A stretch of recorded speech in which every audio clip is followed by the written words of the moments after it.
For everyone's information, I didn't want to do this. They made me. Zachariah, or Zach Hoyt, known professionally as Asmongold, is a YouTuber, Twitch streamer, and entrepreneur, best summed up in the comment I received a few weeks ago, but for context purposes, let's break it down for the normies. Although he's most known for his guides and tutorials surrounding World of Warcraft, which has essentially devolved into bitching about patches and updates, he's also well known for co-hosting the Steak and Eggs podcast with fellow streamers and members of OTK, Emaru, and Tectone.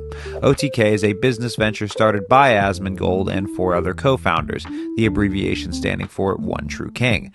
How 5 members decided on One True King, or which one they're referring to, is beyond me, but let's go back a bit. Zach started his career from humble beginnings, back before the moldy waifu shakers and empty fast food cups, when it was just fast food cups, among other things. He created his YouTube channel in 2009, primarily known for uploading World of Warcraft content, from helpful tips and guides to sharing his knowledge surrounding the lore and community. And we all know what kind of community that's fostered. But at the center of it all came Asmongold, a YouTuber turned part-time streamer back in 2011 until his channel took off like Dale when he found out he was going to be a father. You are the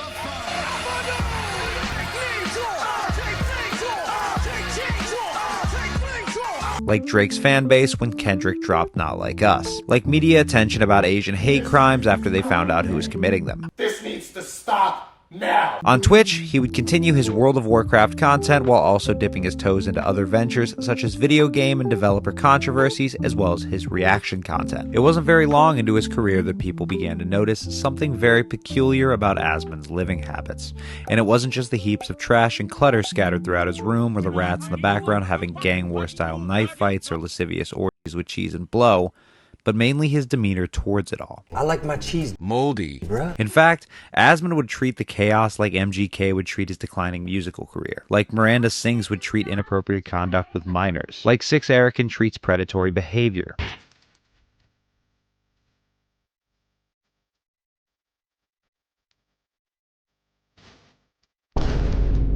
A good example of this was a re-upload of a previous stream from Asmon in which he plays House of Torment, a game where Asmon is the killer and his house is the setting. Now, in most cases, this just wouldn't work, but considering the conditions Asmon lives in, this setting is essentially perfect for the atmosphere. Rewatching clips of the exploration of the house may seem unsettling, with mounds of clutter and hoarding, as well as the occasional roach or rat that scurries by. And to anyone that isn't Chris Chan or Asmongold, this may be a wake-up call or poorly received. But instead, we're left to witness nostalgia and wonder for someone who could create all the intricate details, from the piss and vomit stained shower curtains to P. Diddy's bed. Hey, everybody know ain't no party like a Diddy party. Now, this is where we start to see how deep the cracks go when it comes to Asmon's psyche. Let me refer back to a video he uploaded roughly about a month ago to describe what kind of person he is and how he got this way, and we can break it down piece by piece and maybe form a narrative around his mental health issues that led to more recent events. Before we wrap this up, he begins the video by explaining that he hasn't always been like this, but clarifies that it began sometime during high school and eventually evolving. The mental illness, by the way. Hopefully the dead animals, mold, and bacteria haven't evolved, but with Asmon, there's just no telling. Who's that Pokemon? It's An evolved cockroach. Bruh. But eventually the illness would come to a head during his early 20s, so we have a basic timeline of events. He then goes on to describe how he perceives himself and how others may perceive him. Asmon knew at a very early age that he was different from everyone else, and like a chapter out of No Longer Human, he plays into the persona of someone who is emotionally and mentally stable for the sake of those around him, i.e. crying at funerals, not role-playing as a animal, avoiding schools and playgrounds, not visiting Epstein Island, not visiting Bad Boy Records, not trusting Ryan Dunn behind the wheel of a car, not writing a book about a werewolf and a 104-year-old vampire trying to a teenager.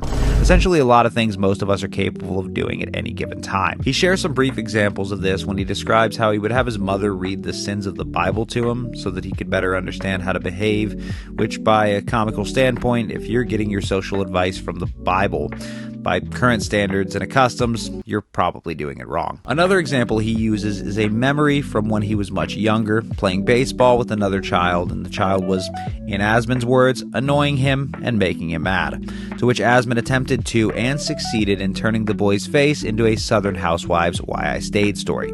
Now, when I initially heard this story, I thought maybe the child was bullying him or picking on him, and honestly, if I had a rape allegation for every time I've wished pain and suffering on someone who's pissed me off, I'd be Harvey fucking Weinstein. Ladies and gentlemen, we got him. And unless he's Blurnsball Leela from Futurama, I doubt he expected to succeed, although I'll admit, the intention was definitely there. After this point, he goes on to share more about his upbringing, from changing schools to disconnecting from what he thought the public should perceive him as, to living just above the poverty line as well as below it, and trying to make ends meet. At one point, he does mention stabbing someone, and then quickly glosses over it as though he didn't just say that shit, but I figured you should hear it for yourself. I had many other ones too, like I stabbed somebody and a few other things too. I probably wouldn't even say, because they would too drastically alter people's perception of me. And yes, you did hear that correctly. He doesn't want to alter people's perception of him. Now, I'll admit that I've never hung out in Asmon's live streams. I typically catch a few re-uploads and clips, so for all I know, this is a wholesome tale that he's shared once before that no one would otherwise question, and combing through the comments, it seems no one really gave a shit, so what the hell do I know? He spends a decent portion of the video describing his mother's deteriorating health and day-to-day living taking care of her. I'm not going to make any jokes because although I advocate that no joke should be off the table, his mother did sadly pass away in 2021, and this just really isn't something I want to joke about. He also mentions at one point that he doesn't brush his teeth on top of the amount of soft drinks he consumes on a regular basis mixed with everything else he consumes. I imagine his breath smells almost as rotten as Amy Schumer's pussy. Note how I said almost. This has caused most of his teeth to rot in his head, leading to incredibly painful cavities he's passed out from as the result of discomfort and tooth decay. I had always assumed that I would kill myself after high school. Like, that was my plan. And because of that, I never brushed my teeth in high school. Never really gave a fuck about it. And so a lot of my teeth had to be, I had to get fillings and everything as a teenager. And so these fillings would come out. This is what happens with fillings or anything like that. And then, of course, my teeth deteriorated. Explaining that he only has about 5 of his original teeth remaining. And speaking of decay, let's talk about my channel and the slow decay of this platform as we continue to take over and dominate it with an iron fist. Or whatever the fuck Robbie's fists are made of. Anyways, my last video got so rushed near the end that I forgot to celebrate 5,000 subs and all that we've achieved. And now that we've reached our goal, I think it's time to take a step back and really just take a look at all that we've accomplished. Let's make it 50,000. That's right, 50,000 before the end of 2024. So definitely don't forget to like, certainly remember to share, and if you haven't already subscribed, please remember to do so as you're holding your friends and loved ones at gunpoint and forcing them to do so as well. Kidding.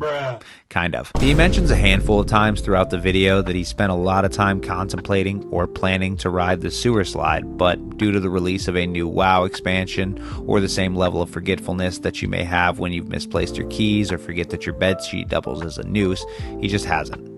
The reality is that for one reason or another, Asmon is disconnected with society and more than likely not helped by the lack of relationships outside of his time on the internet.